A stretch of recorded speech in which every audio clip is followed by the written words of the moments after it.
Jesus também queria se relacionar com o homem. Se você ler o capítulo 15, você vai entender que o texto em si, a maioria dos versículos, é Deus dizendo através de Jesus: eu vou tentar de novo. Eu vou mais uma vez procurar o homem para me relacionar. É por isso que Jesus diz: eu sou a videira, o meu pai é o agricultor e vocês são os ramos. Agora observe que Jesus tinha níveis de relacionamento. Jesus se relacionava com o homem, mas Jesus tinha níveis de relacionamento. Eu poderia dizer aqui acerca de 7 níveis de relacionamento que Jesus tinha. O primeiro nível de relacionamento era com a multidão. A Bíblia diz em Lucas capítulo 5 que apertando a multidão para ouvir a palavra de Deus. Porque a multidão quer ouvir Jesus falar. Qual é o problema? É que a multidão ouve, mas não pratica. A multidão ouve, mas a multidão não quer responsabilidade, não quer compromisso. A multidão só quer milagre, a multidão só quer que Jesus entre com providência nas suas fraquezas, nas suas lutas. O que a multidão quer de Jesus é só resultado. E o problema de eu buscar Jesus por resultado é que eu posso me frustrar. Eu não estou dizendo que você pode ter vindo para a igreja por causa de uma enfermidade. Eu vim para a igreja porque eu estava drogada, abandonada numa sarjeta, não havia esperança para mim. Só que o problema é quando eu permaneço só querendo resultado. Se eu buscar a Deus sempre por resultado, vai chegar uma hora que Deus vai falar para mim, ó, chega, agora não é mais do teu jeito, é da minha forma, é do meu querer, é da minha vontade. Não é mais o que você quer, é o que eu quero para a sua vida. E aí a multidão começa a dizer, então assim eu não quero. Então assim eu não gosto. Então a multidão começa a achar a palavra de Jesus muito dura. E a multidão começa a ir embora. Agora observe que nesse nível de relacionamento, Jesus tem misericórdia da multidão. Jesus tem compaixão da multidão. Só que não para por aí os níveis de relacionamento de Jesus. O segundo nível de relacionamento de Cristo, diz a Bíblia, que ele tinha 500 pessoas. Paulo disse isso aos Coríntios, capítulo 15, versículo de número 6. Ele diz que Jesus foi visto por mais de 500 pessoas. Jesus se relacionou com essas 500 pessoas.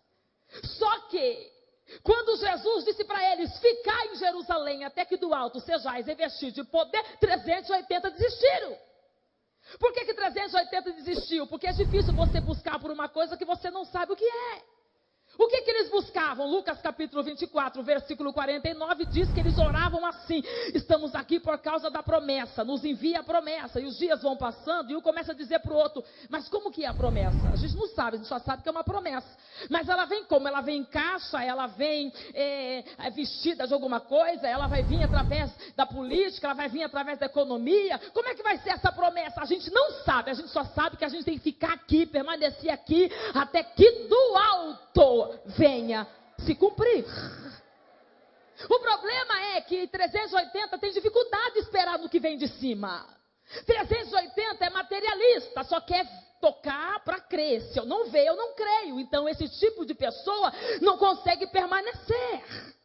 Esse tipo de pessoa não tem consistência, não tem raiz. São pessoas rasas. Mas é um nível de relacionamento. Só que não para por aí. O terceiro nível de relacionamento de Jesus era com 120.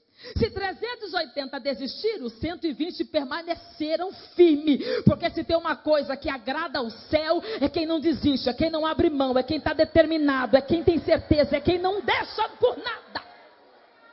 Eram 10 dias, eles estavam lá no cenáculo, dentro de uma casa, num espaço onde se separava para festas.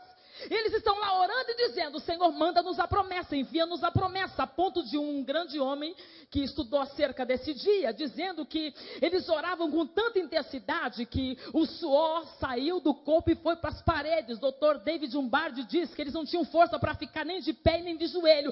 É por isso que quando veio a promessa, eles estavam assentados. Porque o problema não é a posição, se você está de pé, sentado, prostrado, chorando, cabisbaixo. O problema é sair da posição que Deus te pôs.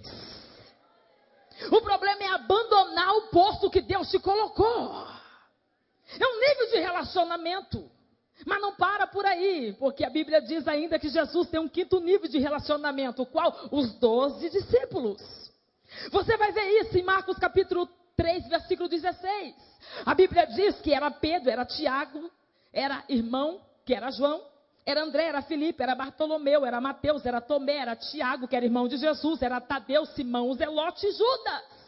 Jesus se relacionava com eles. Mas é um nível de relacionamento. Não para por aí. Porque o 6º nível de relacionamento, diz a Bíblia, que Jesus tinha 3. Quem eram esses? Mateus 26, Pedro. Era quem? Pedro. Aí a pergunta é, por que Pedro, Tiago e João? É porque Pedro, Tiago e João gostavam de orar. E se tem uma coisa que aproxima o homem de Deus, é oração. Não, oração não é palavra bonita, meu irmão. Oração é diálogo. Oração é você abrir teu coração, é você rasgar tua alma, é você falar de fato o que você é, o que está dentro de você. Isso agrada a Deus. Esses 3 eram assim. Só que não para por aí, porque Jesus tem um 7º nível de relacionamento, o qual Jesus tem uma pessoa. Quem é? João capítulo 20, versículo 2, é uma das referências que diz: João, o discípulo a quem Jesus amava. Quem é esse João, Luciene Viana? Ele deita a cabeça no peito de Jesus. E quando a Bíblia diz que ele deita a cabeça no peito de Jesus, na última Santa Ceia, que Jesus revelou assim, olha, um de vocês vai me trair? Pedro e Tiago perguntou e disse assim, quem será? Aí Pedro disse, João, pergunta aí para Jesus quem é que vai trair.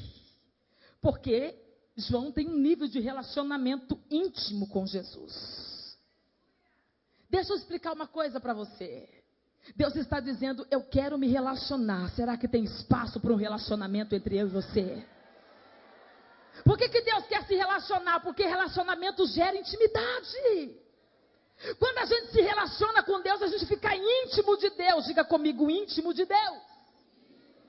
O texto que nós lemos diz o quê? Permanecei em mim e eu permanecerei em vós. Jesus está dizendo assim, ó, tenha relacionamento para você ter intimidade. Tenha relacionamento para você conhecer quem é o Pai. O lindo é que entre os 27 versículos do capítulo 15, a palavra permanecer aparece pelo menos 10 vezes. Por 10 vezes Jesus fala permaneça. A primeira vez que a palavra permaneça aparece, está escrito assim, permanecer em mim e eu permanecerei em vós. A segunda vez que a palavra permanecer aparece é quando Jesus diz, como não pode o ramo produzir fruto de si mesmo, se não permanecer na videira. A terceira vez que a palavra permanecer aparece é Jesus dizendo, assim nem vós podeis dar se não permanecerdes em mim. A quarta vez que a palavra permanecer aparece é, quem permanece em mim e eu nele dá muito fruto.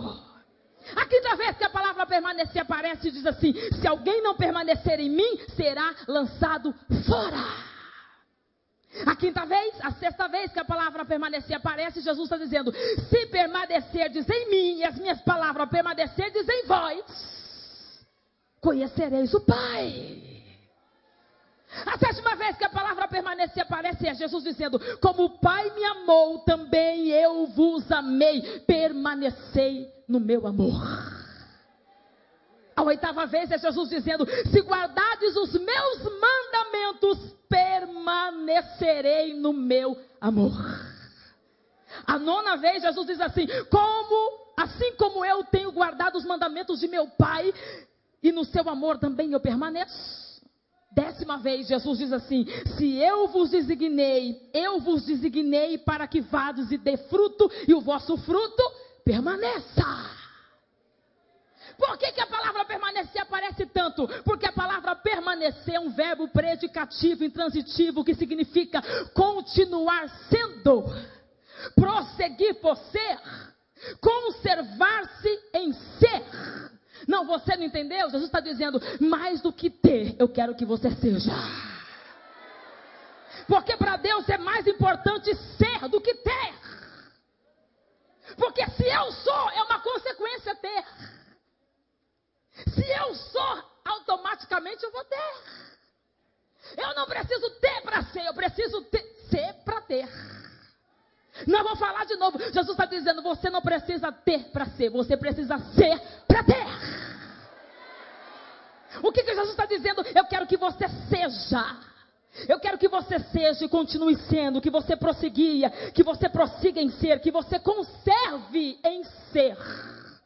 Por que Jesus está dizendo isso? Porque quando eu sou, quando eu permaneço em ser, então se cumpre na minha vida 8 vezes, que depois da palavra 10 vezes permanecer aparece, é a palavra fruto.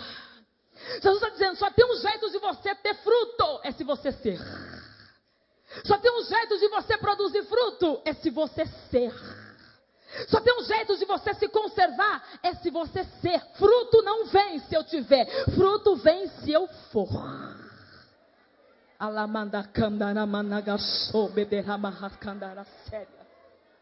E o que quer dizer fruto, missionária Luciene Viana? É só você ler Gálatas capítulo 5 e versículos 22. Qual é o fruto? Não são frutos, é fruto. É um fruto que deságua em 9. Um fruto que significa 9 coisas. Não tem como ter uma e não ter outra, tem que ter tudo. É um fruto só. E qual é o fruto? Olha aqui para mim.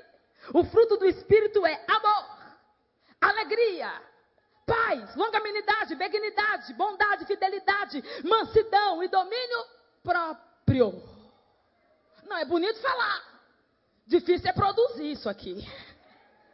Bonito ler. Difícil é aparecer isso aqui em nós. Jesus está dizendo, eu sou a videira verdadeira. Se você permanecer em mim, você vai dar fruto. E o fruto que você vai dar é amor, alegria, paz, longanimidade, benignidade, bondade, fidelidade, mansidão e domínio próprio.